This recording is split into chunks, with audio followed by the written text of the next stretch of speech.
This is a 10-day adventure on board the Caledonian Star in Indonesia. And we are sailing from Bali east to the Lesser Sunda Islands. Our first stop being Satonda, then Komodo, Savu, Alor, Kakabia, Kabaena, Palopo in Sulawesi, Salayar, Sabalana Atoll, and back to Bali. We board a ship in Benoa Harbour in Bali. We'd like to make this the official welcome for everybody on board. You're going to be spending the next 10 days on the MS Caledonian Star, what I think is the best expedition ship afloat. On our very first day, we anchored off the northern tip of Sumbawa Island, and we're heading into Kananga village. This is a Muslim village. There is the mosque, and we are actually being asked into one of the homes of the local people.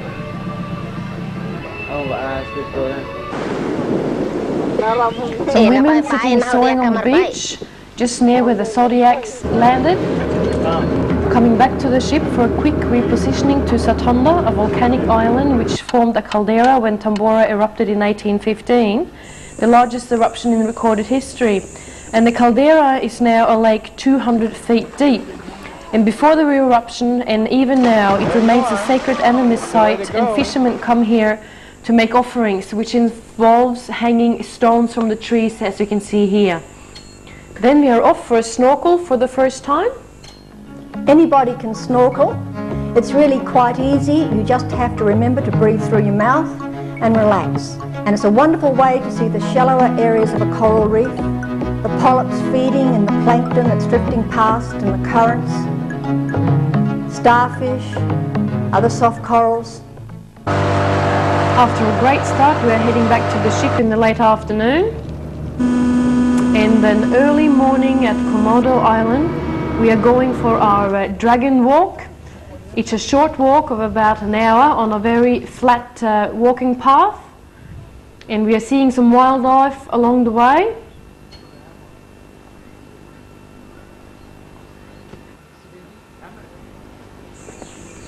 The rangers used to feed the dragons up here. They would give them goats once or twice a week. However, they are not doing it anymore now. And quite a few dragons won't leave the dry riverbed where they've been fed, and quite a few of them are now starving to death. They don't go out and find their own food, and this is one of the females actually dying.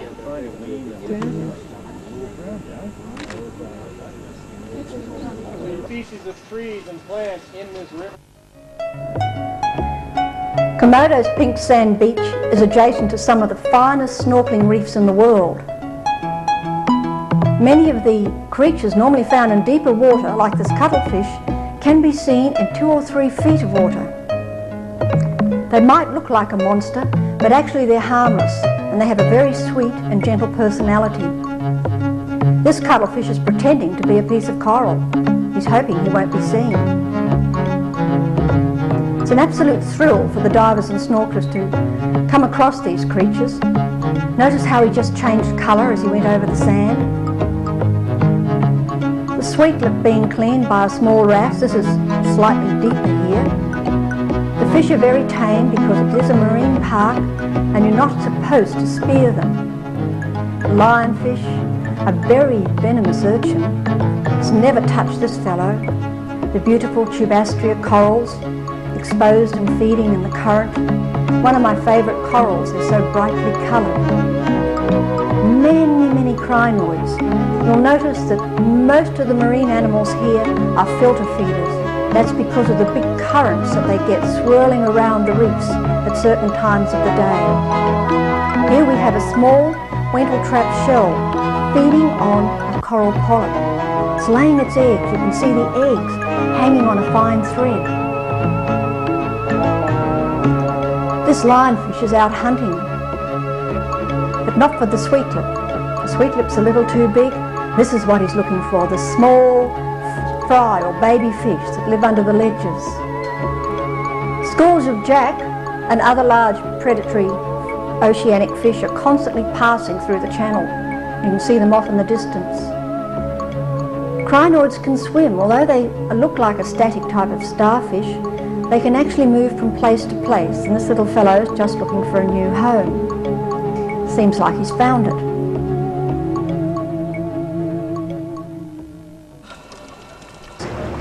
As we coming back from a great snorkel and dive, we are treated to an ice cream bar on the beach that the crew brought on shore for us. Yummy, yum, yum. And we spent the entire afternoon here in the paradise of Komodo Island. Savu Island, we're going up to Bodo village. And we are being greeted by the Savunese on sandalwood horses. And they are all wearing their distinctive e-cats. It's believed that these horses might have been brought in by the Arabs a long, long time ago. A Savunese climbing up the Lonta palm to fetch us some nectar. The Lonta palm on Savu is incredibly important, as the island is very barren and they only have one rice crop a year. This is the main nutrition for them the rest of the year, and they boil the nectar down and they also make sugar of it. Now this is the nectar itself that we are going to taste. I'm trying to get a shot of him pouring the juice. A great range of beautiful e-cats. And this is a woman trying to demonstrate how to chew betel nut. Now we had lots of beautiful performances today, and this is my favorite, the harvest dance or the Padoa dance. It is the time for young men and women to choose each other for love and marriage. And this dance is usually done at night time during a full moon. The small baskets tied to their feet are filled with dried mung beans.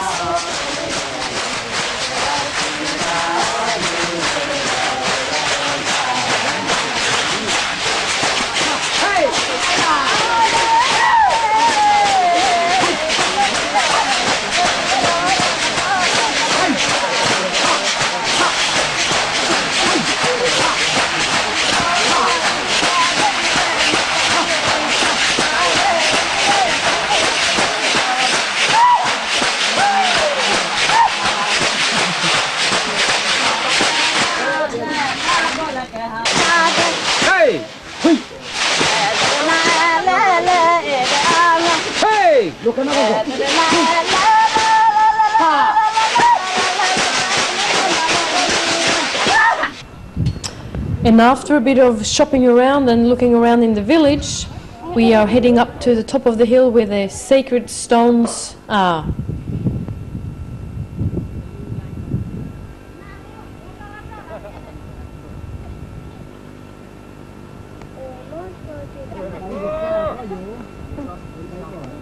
That dates back to 1864, when a British sailing ship was wrecked on the reef here on Savu Island.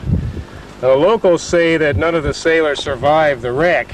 However, they also admit that the blood of these Englishmen now flows within the veins of people on Savu Island. So they obviously did get ashore, at least some of them, and probably lived the rest of their lives here on Savu Island. Having a last look at the beautiful island of Savu, saying goodbye. Early next morning we are approaching the island of Alor, some fish traps, and we are going into the town of Kalabahi. From Kalabahi we are taking buses up into the hills to visit Takpala village in the Abui tribe.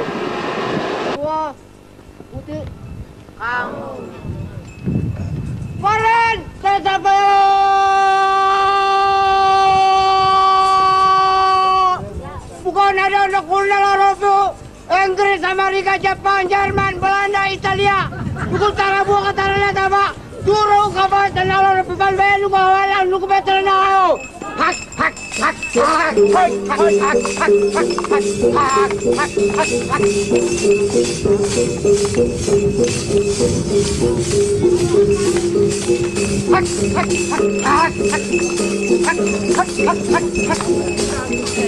This is a traditional greeting ceremony where you terrify your visitors, and then you let them get a bit closer, and then you scare them again, and then you end up being welcomed. They are preparing some golden coconuts for us, something refreshing for us to drink. The people here on Alor are very different looking to the ones we've seen before on other islands. These people are more Melanesian. And this is the Moko drum for marriage. It means that if a man wants to marry a woman, he needs to be able to give the drum to the family of the woman.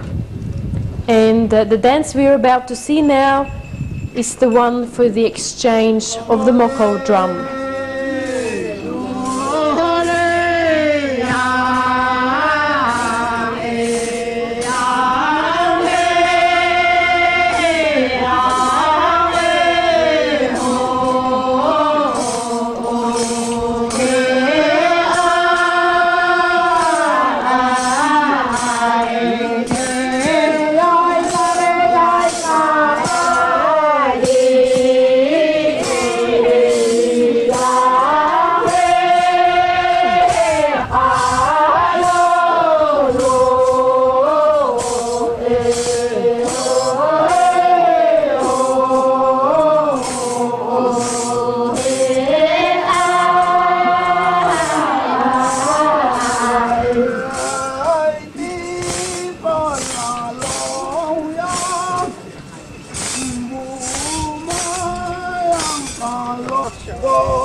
Masang kameng tay da kaya re arai ya ro ro ro sing da sing he da sing he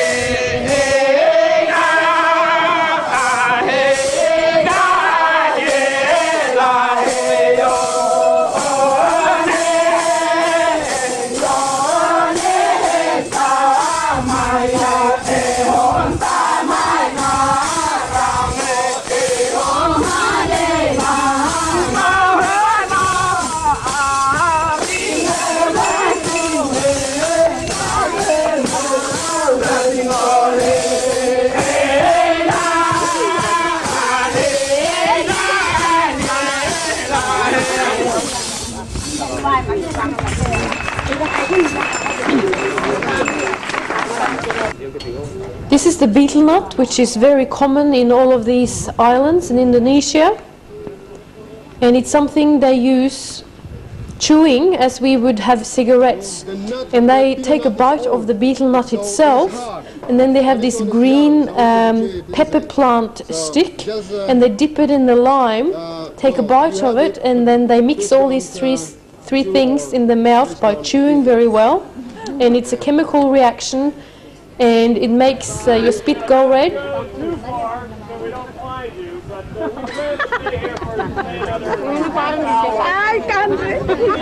And probably give you a bit of a high as well. Now these are some of the stands surrounding the village. They were also selling e-cats up here, and we are now heading back to the ship already, heading down in our fantastic blue buses.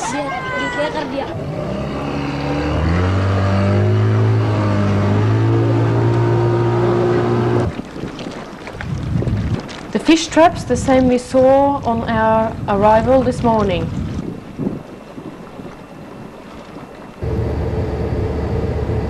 No, not stopping, just disengage, and then I call you because we haven't found the right anchorage, okay? Just disengage, okay? Righto! The next morning we arrive at Kakabia Island, which is a raised fossil reef, and Kakabia is famous for its fish life and steep drop-offs. Valerie's going down to do some underwater photography. I'm a professional diver and underwater photographer, and I love to find fellows like this. It's a big toadfish or pufferfish. And they're very easily photographed. Tuna swims by, off in the deep water again, you can see the tuna. And we're diving on a drop-off. That's a vertical wall. It goes down many hundreds of feet. And wonderful sponges like this barrel sponge grow along it. And the small fish hover along the edges. And I'm photographing the camera woman here, Tova. Then I see a very interesting and unusual shot looking at the sun through a soft coral.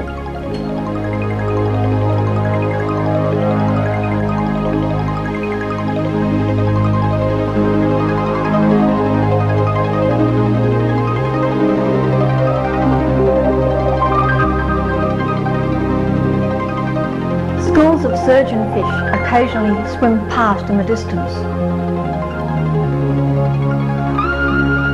Beautiful clown triggerfish. Everybody likes this particular fish because it's so pretty. And the anthias or jewelfish, the brightly coloured little guys that live in the shallows, swirling around, feeding on the currents.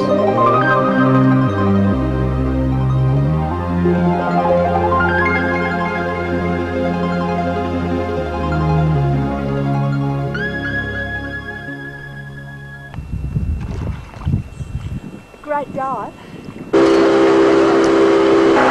Passengers going out for the first wall dive on Manhattan Reef. The Caledonian Star carries diving equipment for a limited number of people. You have to be a certified diver to be able to do this, but it's well worth the effort. It's a big barrel sponge here. They're very huge. You wouldn't think that they were actually an animal, but they are. And a very ancient one too. Lovely angelfish dropping down into the deeper water. And the divers come across a stand of black coral. It's really quite valuable. They make jewellery out of it. The coral doesn't look black because it's only the skeleton that's used and has the black colour. Synaptors, harmless little creatures living on the side of a big barrel sponge. More barrel sponges, you're just flying along the drop-off.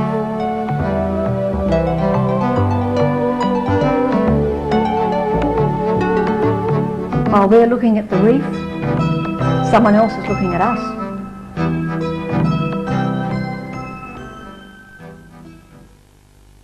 I don't know, I think Absolutely.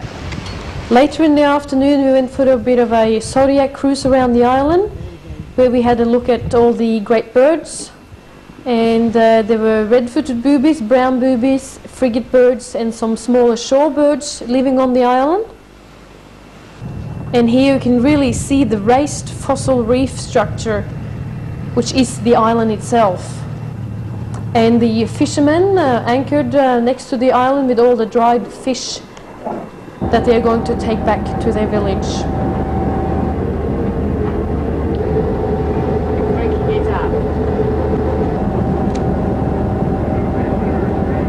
Valerie Taylor just looked misty-eyed, dreaming perhaps of what lover might hide, waiting there for her beneath that dark sea, much larger and stronger and stranger than she. She'd swim off alone again, as we all knew, to pick up and fool with a great white or two, or perhaps a libidinous squid or fanged eel. Beauty's not much if it's look but don't touch, she says. Love is a thing you must feel. Getting ready to drive into Caledonian Island to visit the Makassarese and Buganese people. And the special occasion today is actually to meet the old Rajas, the last king and the queen living in Caledonian.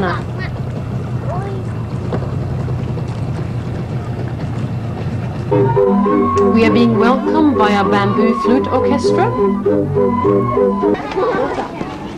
And on our way to this ceremony, we see some dried squid hanging up. The king and the queen, and a welcome dance.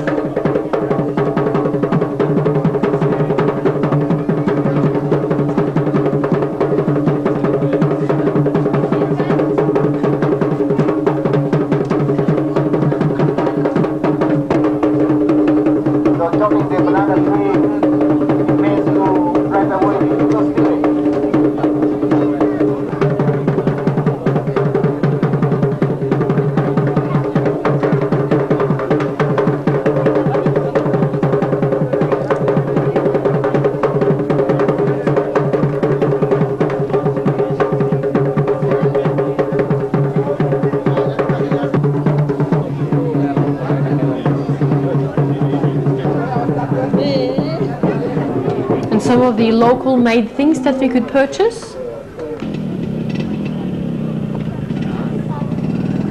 The village itself, where they also build boats.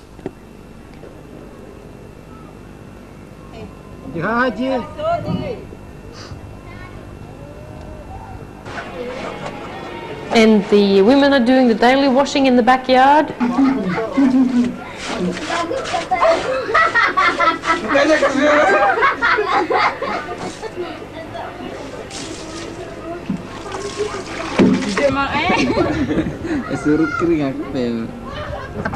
And we are heading back for the Caledonian Star. We are going to reposition over lunch, and right after lunch we will be heading out in the Zodiacs for another snorkel in the afternoon. We found a beautiful coral reef, not too deep, excellent for snorkeling.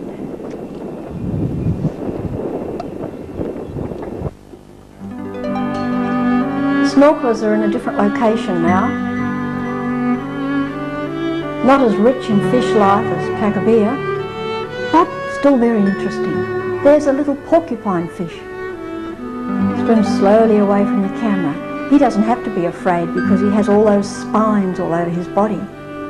Nobody's going to cause him any harm. One of the snorkelers has found a shell, and in that shell is a hermit crab. We never take anything alive from the sea. Mr. Hermit Crab is very happy. He walks off to hide amongst the coral rubble. I call him the blue-kneed hermit crab.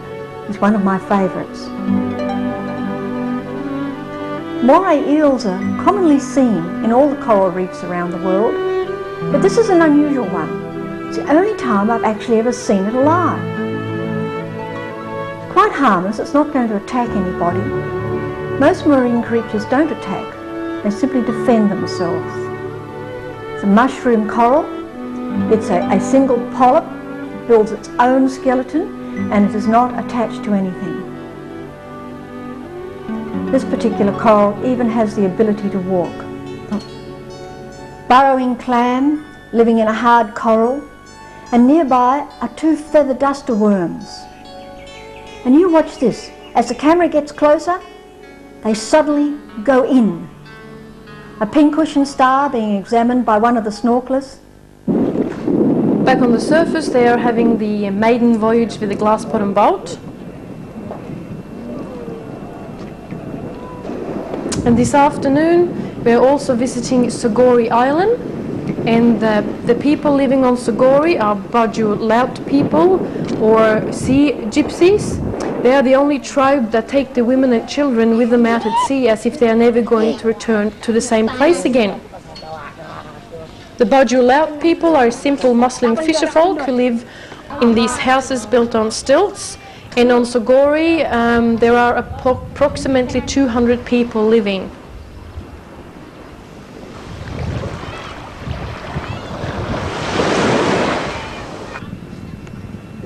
These are some mussels that they are boiling up.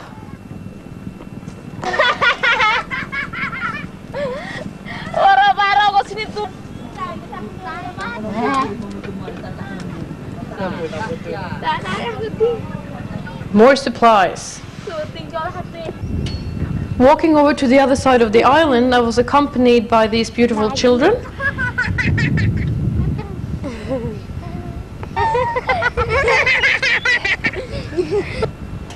This grave is the oldest one on the island and belongs to a Raja and his wife. And on the other side of the graveyard is where all the island people are being buried. And there is a high mortality rate of children on the island. So quite a few of the graves are very recent graves. And as you can see here, very sad to see, it's actually in July of 1994. This is the mosque on the island. It has two entrances, one for women and one for men, even if they're going into the same room.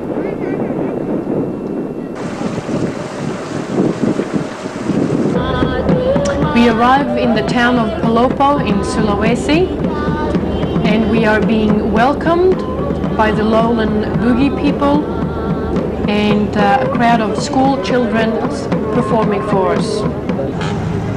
We have a 2-hour journey in minibuses up to Tanah Toraja, where we are visiting the Toraja people, who were only really discovered and contacted by outsiders at the turn of the century. This is Nangala village, where they have the boat-shaped houses, which originates from when the Chinese came by boat and they took the boats ashore to live in as a sense of security. Out of it.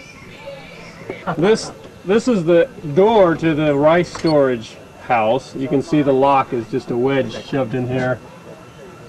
Maranta, Lemo and Ketekesu are all villages with extensive burial sites in overhanging cliffs, and they bury their dead high up, out of reach of robbers who for several hundred years have been coming up from the lowlands in order to be able to steal the treasures that were buried with the Toraja dead. And the taus are the images made in the likeness of the dead people.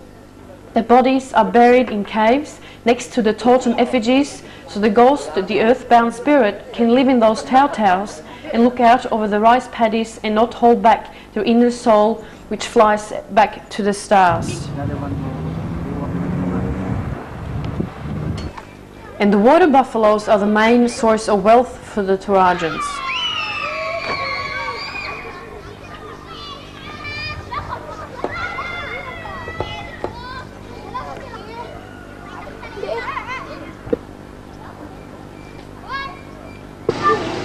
A caterpillar that Lawrence found.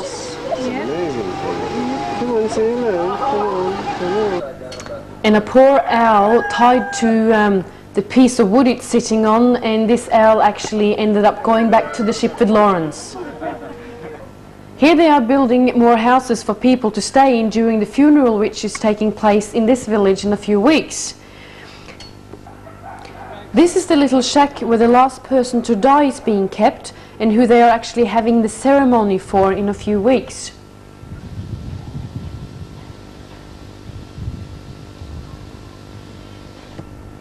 Down in the valley again, into a little bit cozier area, we see a cocoa tree with a pod on it, and out in the open there are some seeds drying.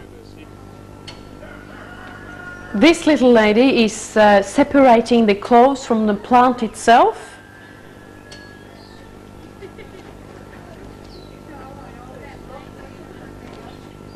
And then she will gather them all together and put them in a basket for drying. and leave them out in the sun, and this is the way we've seen them today, and we can all smell the nice clove smell driving along the roads. And of course we're all enjoying having the opportunity to be able to do some shopping. And in this shop there is a lady sitting on a loom working on a knee-cat.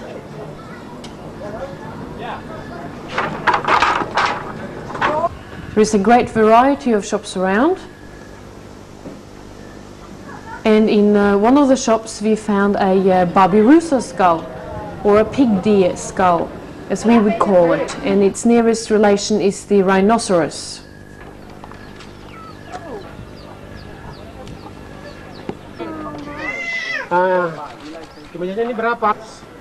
Okay, everybody, time to go. Let's get moving.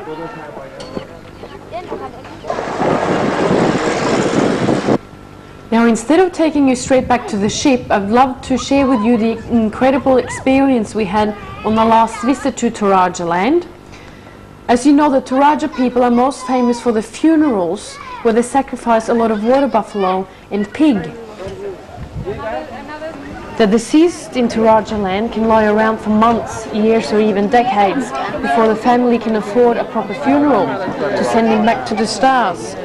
And the funerals, it's a way the Toraja equalize their wealth. And here you can see all the water buffalo that has been sacrificed.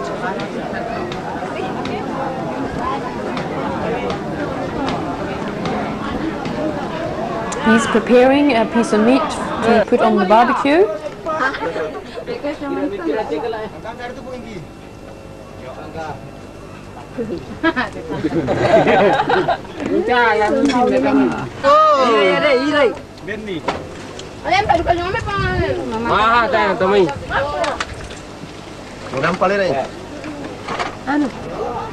And if they don't cook the meat right away, they would dry it like this on the roofs of the houses.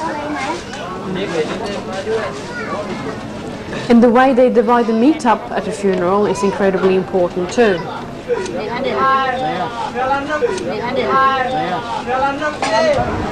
And this is the way they live throughout the funeral and the ceremonies, which can last for weeks.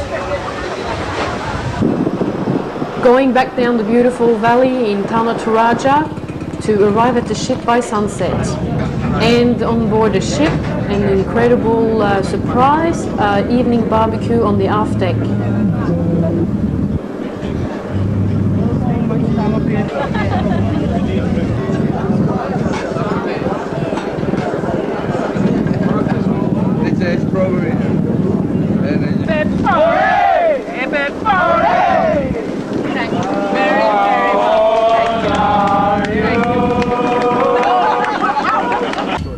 Today we are at Salayar and Parsi Island, and you have all been to visit the small museum where the bronze drum is, and I'm sure you're all looking forward to take a look at the underwater world and cool off. We started in very clear water, but the current changed and it became murky. But that didn't worry the fish life. Here's an anemone clownfish in his anemone.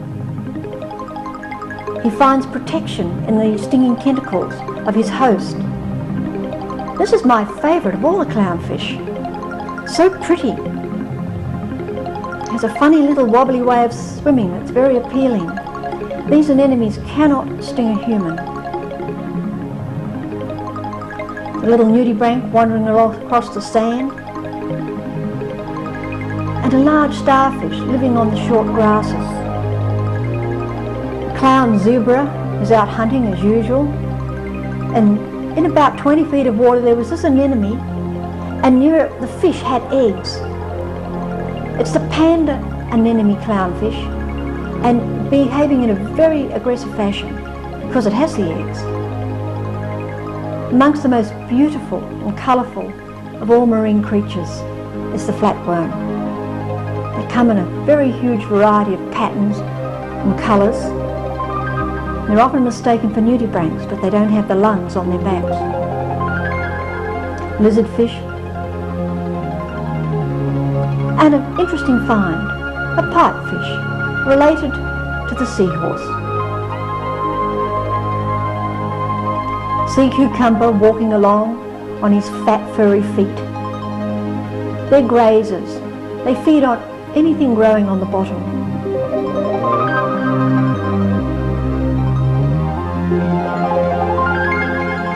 In China they're considered a delicacy, but I wouldn't want to eat one.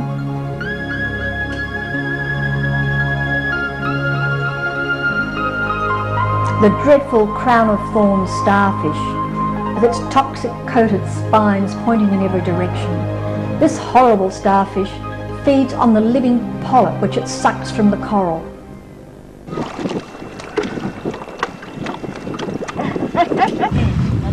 Some of the people from Parsi Island having a great time. And so are we. Usually either yellow or gray. Right. Wonderful. Best.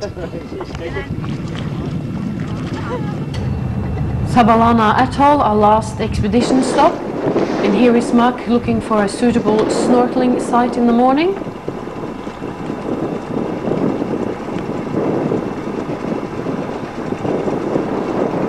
Oh, looks good down there.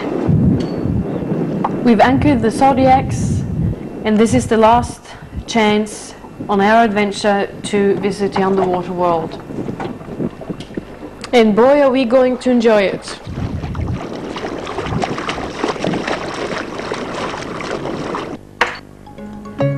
Corals may look like plants, but they're actually living animals.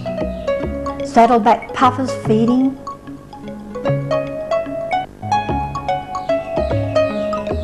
Can't eat them, their flesh is poisonous. A beautiful crinoid surrounded by small fishes.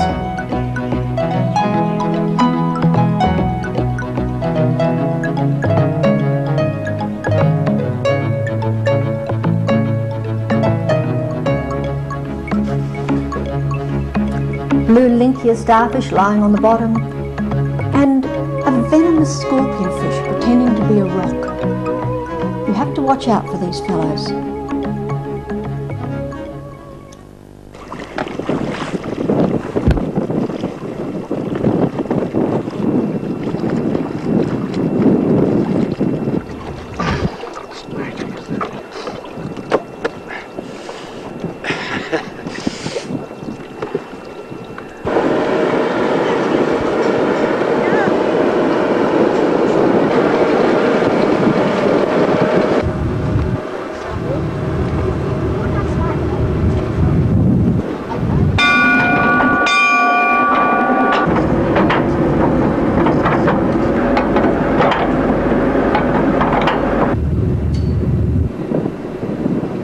Leaving the beautiful Sabalana Atoll and heading for Benoa Harbour in Bali, we spot a pod of dolphins. And lucky for us, they are a playful group.